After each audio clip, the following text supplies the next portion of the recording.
Emmerdale. Vanessa Woodfield faces heartbreaking choice as sister Trace's future hangs in the balance.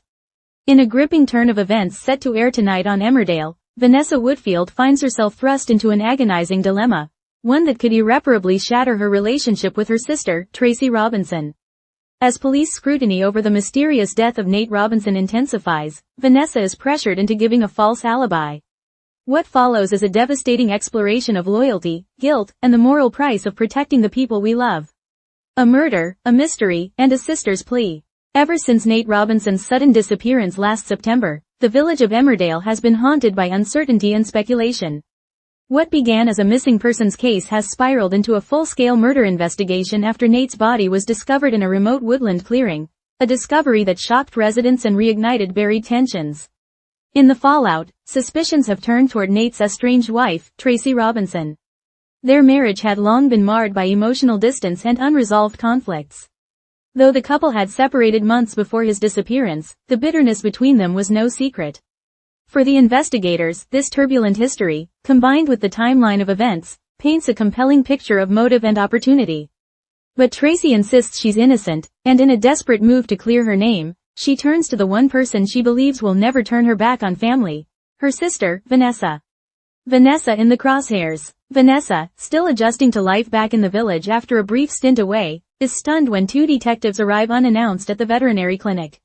She's even more horrified to learn that Tracy has cited her as an alibi, claiming they were together the entire day Nate vanished. Caught off guard, Vanessa tries to maintain composure as the detectives question her. It quickly becomes clear that this isn't just a formality. The police are hoping to confirm or discredit Trace's statement. They need answers, and Vanessa may be the key to either clearing or condemning her sister. But the truth isn't on Trace's side. Vanessa, racking her brain to recall the day in question, comes up blank for large stretches of time. She remembers meeting Tracy for lunch, yes, but beyond that, the timeline becomes a blur. Was Tracy really with her the entire day? Or is her sister manipulating her memories to avoid prosecution? The weight of the situation crashes down on her. A false alibi isn't just a minor lie, it's obstruction of justice, punishable by law. More than that, it would make Vanessa complicit in a case involving the death of a man she once considered part of the family. Vanessa confronts Tracy in private, hoping to understand what's really going on. Tracy, frantic and defensive, insists that the police are determined to frame her and that a solid alibi is her only hope. "I didn't kill him, Ness," she pleads. "You have to believe me. I just need you to help them see it too." But belief isn't enough. Vanessa wants to help. She aches to help, but doing so means crossing a line she isn't sure she can come back from. And if the truth ever comes out, it could destroy them both.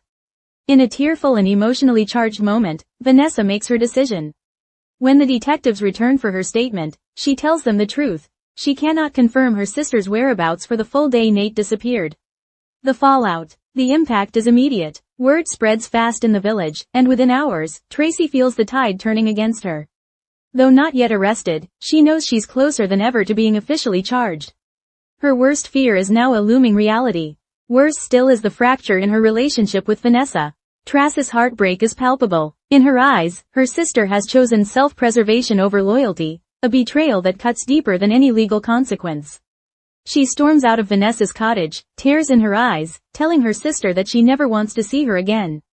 Vanessa is left behind, shaken and hollow. She did what she believed was right, but it doesn't feel like victory. It feels like loss. Digging deeper. Who really killed Nate? Behind the scenes of this emotional family drama lurks a far darker truth. Unbeknownst to both Vanessa and Tracy, the real killer walks free, and his name is John Sugden. John has masterfully manipulated the situation, quietly planting seeds of doubt and subtly nudging suspicion toward Tracy. His calm demeanor and apparent disinterest in the case have allowed him to slip under the radar, even as the walls begin to close in on others. However, John's carefully constructed web of deceit may soon unravel. Rumors swirl that his estranged brother, Robert Sugden, is returning to Emmerdale.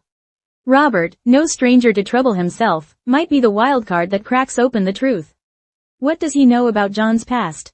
And could his reappearance trigger memories, alliances, or confessions that change everything?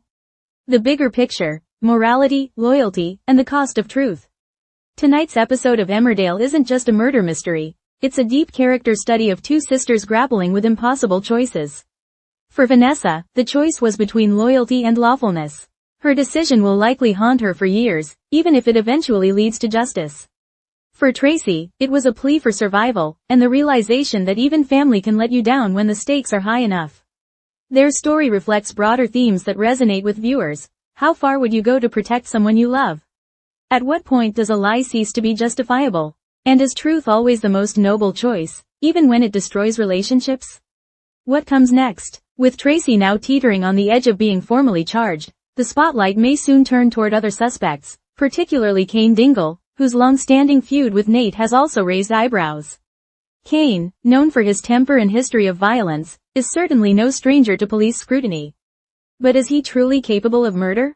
And then there's John. Thus far, his name has remained absent from official suspicion, but cracks are beginning to show. In a recent episode, a brief slip of the tongue hinted at knowledge he shouldn't have, and a quiet conversation with an unnamed associate suggested he's starting to panic. As Robert Sugden's return looms large, the potential for truth and confrontation grows stronger.